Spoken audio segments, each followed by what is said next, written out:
children about. Overnight, this monster storm has raked across the south, dumping freezing rain, sleet, and snow from Arkansas to the Carolinas.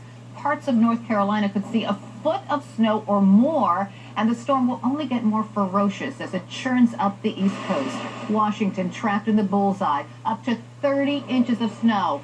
60-mile-per-hour winds are possible. This is what a couple of inches did just 2 nights ago. It crippled the city.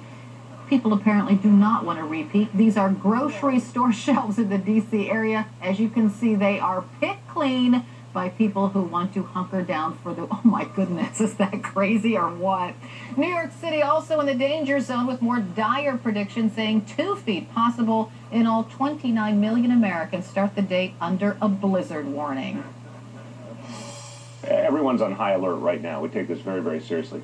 And the most important thing is for the people of New York City to recognize Saturday and Sunday, don't go anywhere. Don't assume you're going to be traveling. Stay indoors. Let our sanitation department get out there and clear the streets because they're going to have a lot to do.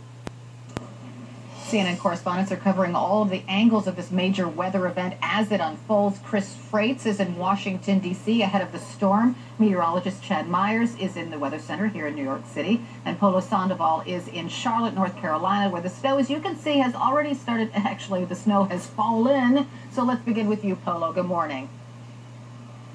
Hey, Carol, good morning. You know, here in the heart of Charlotte, we've seen just about all kinds of precipitation. We saw the drizzle overnight, then early in the morning we saw really that fluffy snow. Now that's been settled, and so now what we're seeing at this hour is really this frozen precipitation, which is what worries officials so much, because now when you add ice into the equation here, you tend to have power outages, a lot of travel trouble, obviously a dangerous situation on the roads and highways. So I look around, not only the streets surrounding the park, but also some of the highways nearby. I can tell you that they are relatively clear, so it does appear that the people here in North and also South Carolina and also about 4 other states that are in a state of emergency are at least listening to officials. They are heeding those warnings. They are staying inside. We've only seen a few people make their way out onto the street to take their dogs out for a walk. But aside from that, it really is incredible. It's the start of what's expected to be a very busy weekend, and yet the streets of uptown Charlotte are empty at this hour. Carol.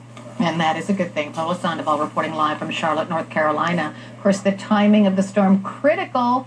Chad Myers has traveled up here to New York City before the big storm hits, so tell us when. D.C. about pretty soon, almost now. I mean, you're talking about Petersburg getting snow. It's already been snowing in Richmond for quite a few hours, so yeah, it's on its way. This is not a near miss. This is a direct hit.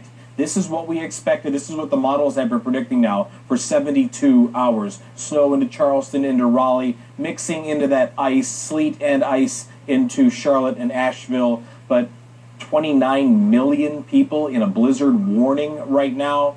That is the get home, hunker down, stay there, don't plan on going out for quite some time. 29 million people. There's your blizzard warning from Long Island all the way down past and into D.C. And that means that even though we're talking about 24 inches of snow in Baltimore and the District of Columbia, maybe Philadelphia and a little bit points to the west of there, and as far north as almost New York City, almost, we will have wind gusts of 40 to 50 miles per hour. So if you get a 2-foot snowfall, it's going to be 0 in some spots where the wind has scoured it clean, and then an 8-foot drift right next to it. So that's the weather we're going to continue to see. If you're on the road, you're not going to get through an 8-foot drift. You're not going to be able to see where you're going because blizzard conditions means that the winds are so strong, there's no visibility either, Carol. It's just incredible, Chad. Okay, so we will take your advice. We will hunker down, and apparently in Washington, D.C., everyone has groceries, so they're cool. They won't starve. I hope they weren't the last one to that store. Oh, my goodness. I've never seen shelves emptier than that. I know. Holy cow. Exactly. Thanks, Chad. All right, so less than 3 hours from now, federal agencies in D.C. will shut their doors well ahead of the blizzard's arrival. CNN's Chris Freites is in Northeast at a big salt barn. He joins us now with more. Good morning. Hey, good morning, Carol. So these salt trucks have been coming through all morning. We've been here since the crack of dawn and are loading up in preparation for this storm. And for the last few days, officials here were trying to convince a pretty jittery public that they were in fact ready for this storm. That's because on Wednesday night we saw a small squall come through. It just put down about an inch of snow around the region and it brought the region to a standstill. There was cars skidding all over the place, hundreds of accidents. Even President Obama's motorcade got caught in it. He was coming from Joint Base Andrews to the White House. That's a 20-minute, half-hour ride on most days. It took the president an hour to get home. And for all the rest of us, many people, 5-6 hours to go 10 miles or so. They got out of the cars and just walked. Some ran out of gas. Now, D.C. Mayor Muriel Bowser apologized for that yesterday, said that they weren't ready and they're going to be ready this time. And that's what you're seeing behind me is these guys getting ready. And D.C., Maryland, Virginia, all have issued a state of emergency. That gives the federal government help if they need to call them in, even including the National Guard. And as you mentioned, the federal government closing at noon today. D.C. city government also closing at noon. They didn't even bring the kids into school today. The kids got a snow day before the snow even started to fall. And that's largely because they want to try to keep the streets clear. They want to get cars off the road early so that these big plows can get their job done and hopefully get ahead of this storm and avoid the disaster we saw on Wednesday and Thursday, Carol.